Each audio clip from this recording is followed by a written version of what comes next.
Welcome to Resilient Love Podcast. Join hosts Quentin and Brianna as they discuss tips on love, life, and business. Let's get into this next episode.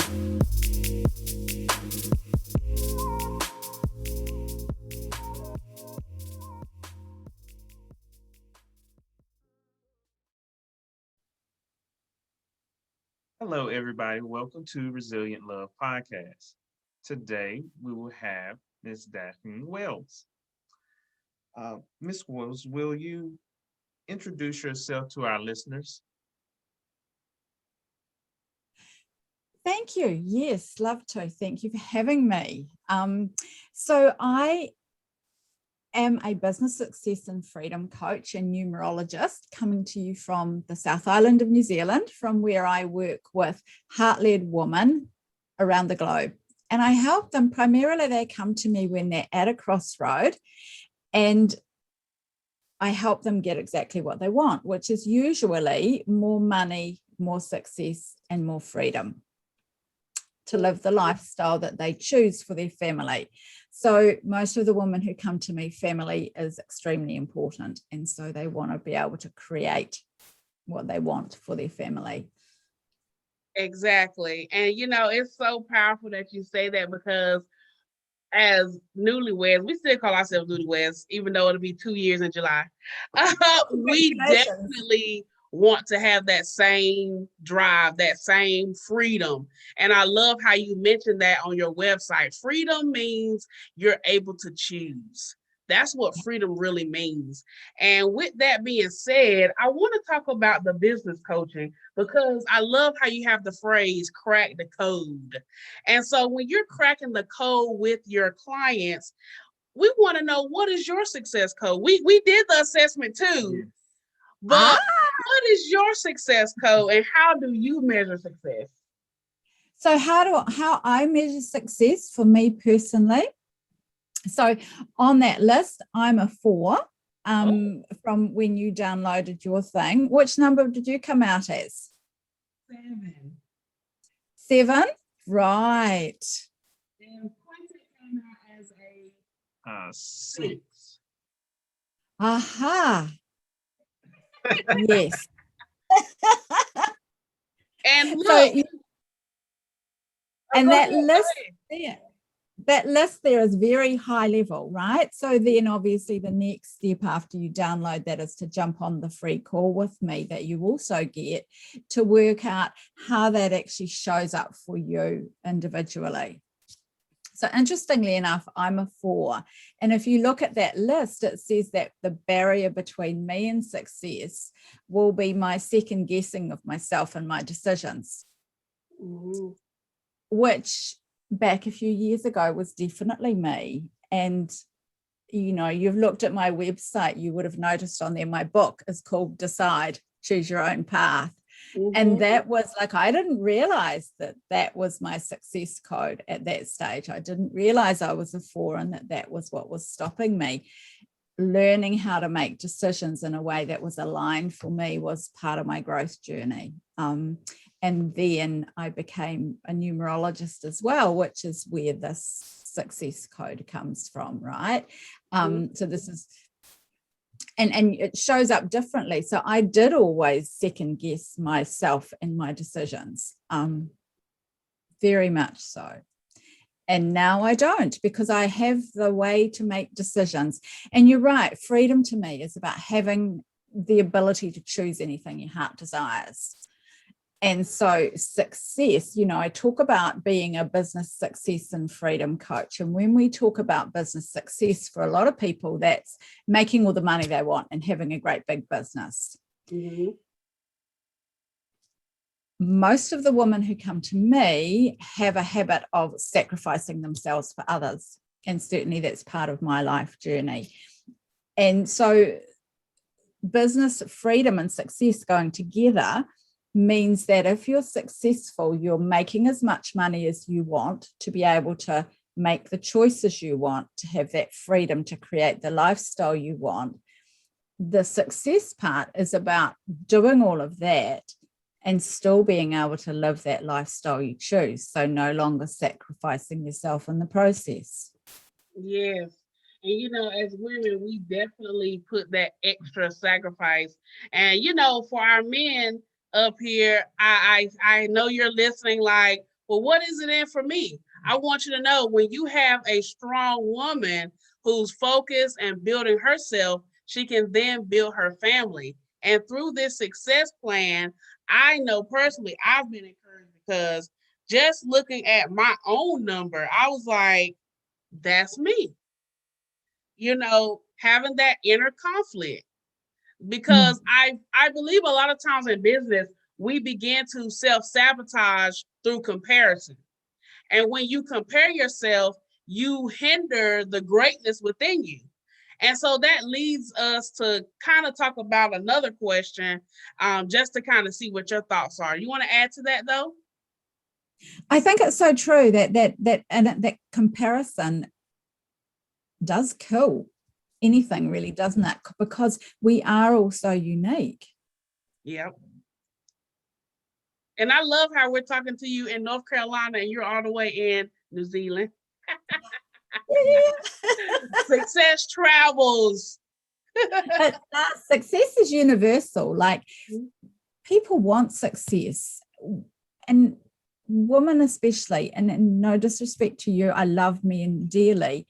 However, I choose to work mostly with women because that is who I attract. That is who I know. That is who I am, right? And I have worked with men who have been on similar life journeys. So, yeah. Yeah. And that's good that you mentioned that because you have to have that target audience. Yes. And zoning in on that target audience helps you to craft such a unique package like we've read. So we're going to put the link in the description for you guys to take your assessment so that you can check it out and also get some great coaching from Miss Wells.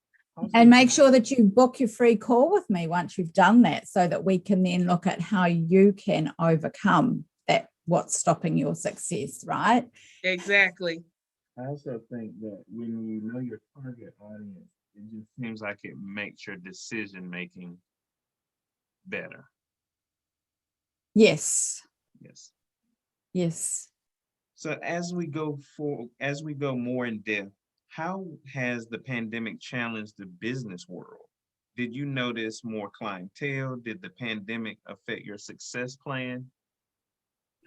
So what I did notice was that a lot of my clients it became more difficult for them to do what they wanted to do. They were their time was more precious because they were homeschooling children. Often their husbands were working at home. So there was more of this juggling act that we as women do, right? And so often, the women who come to me are at this crossroad and they are already doing something in their life, whether it's a job or a business, and they want to add something else to it or go in a different direction. So it's a matter of that working out, well, how can you do it all? What are your priorities? How can you use the time you have to create the results you want? So pandemic added all the other stresses into there. There was we were missing out on social connection. We had children at home. We were homeschooling. We had husbands working at home. We had a lot of women, as you know, a lot of families are caring for older parents as well these days. Yes. So that factor in there as well. So it was like there was this added layer of things to navigate that were added in there for the women in business who I serve and support. Mm-hmm. Yeah. Mm-hmm. So in that thought process, did you find yourself having to almost pivot your processes, or were they still continuing on as usual? So there wasn't so much pivoting, Brianna. It was about refining it. Because I really, pivot is a word that got bandied around a lot, especially this time last year when we were in the beginnings of the pandemic, Right. and everybody was pivoting, and there's a temptation to do that, right?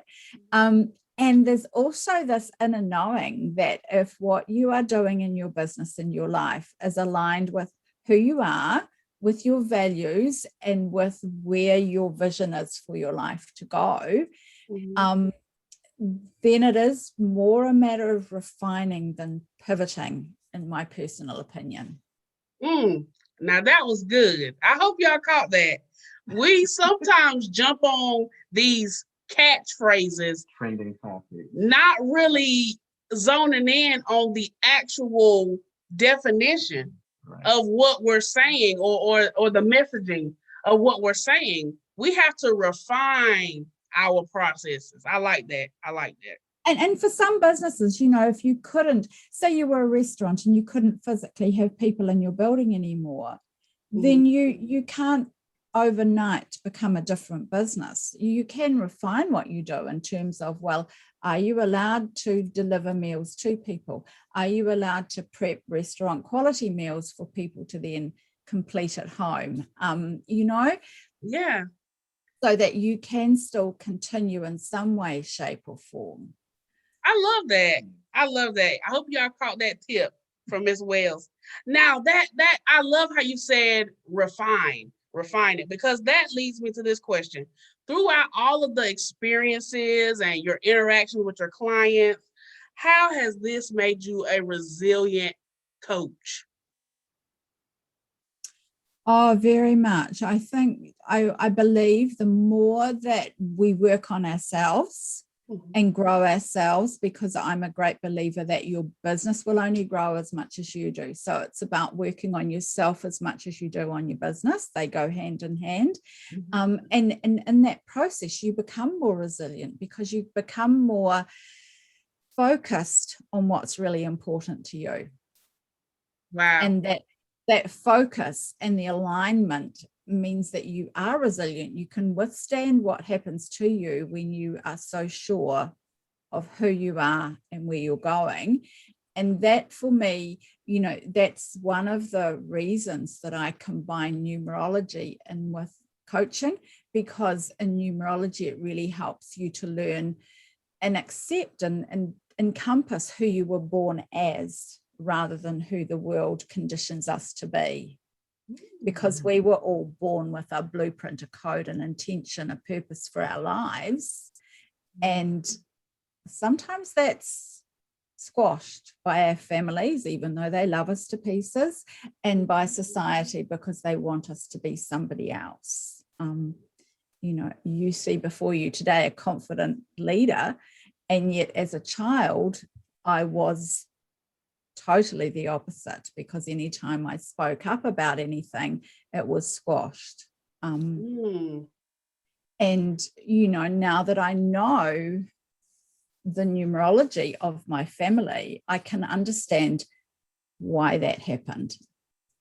And yet it now allows me to accept who I am in a deeper way than ever before, So it's that really knowing yourself and growing in yourself that's important to make you resilient. Wow. I like how you say it in a way that numerology kind of brings a refinement and brings some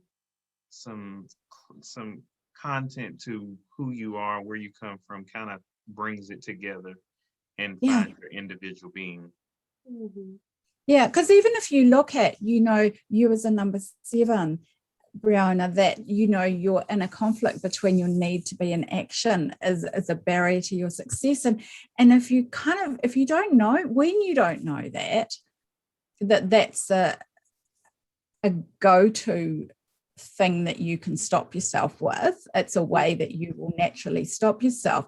We can, as women and as men, as humans, we can become very critical of ourselves and blame ourselves and make ourselves not good enough, that we're not doing enough. And really that doesn't help us. If we know that is how we can stop our success, that block that we put up for ourselves and how we sabotage ourselves, we can look for ways to overcome that.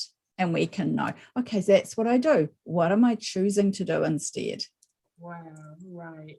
And that, like I said, it was so mind-blowing when I did that activity, because I'm like, wow, that really is a barrier I face.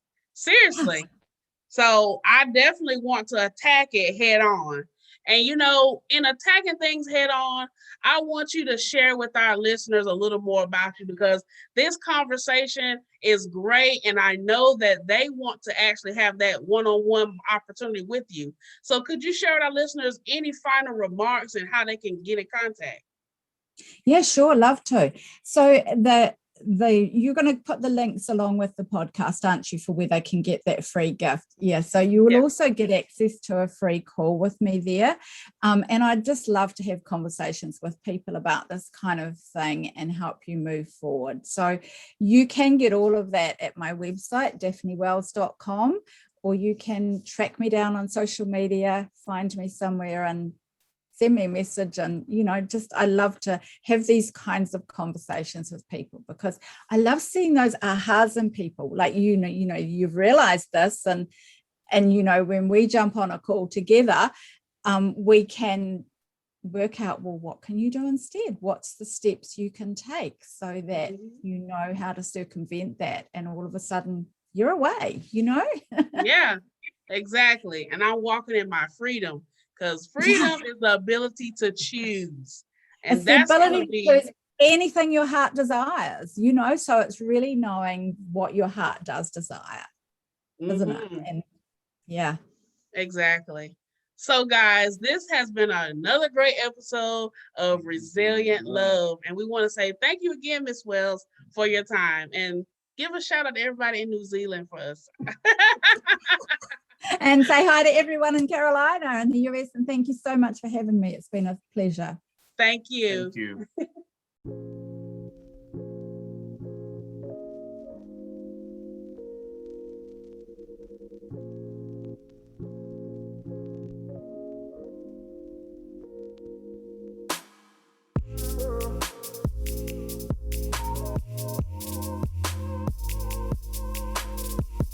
Thank you to all listeners and subscribers. Follow us on Instagram, Facebook, and YouTube. Leave us a 5-star review on Apple so that we can continue sharing resilient love. Thanks for listening.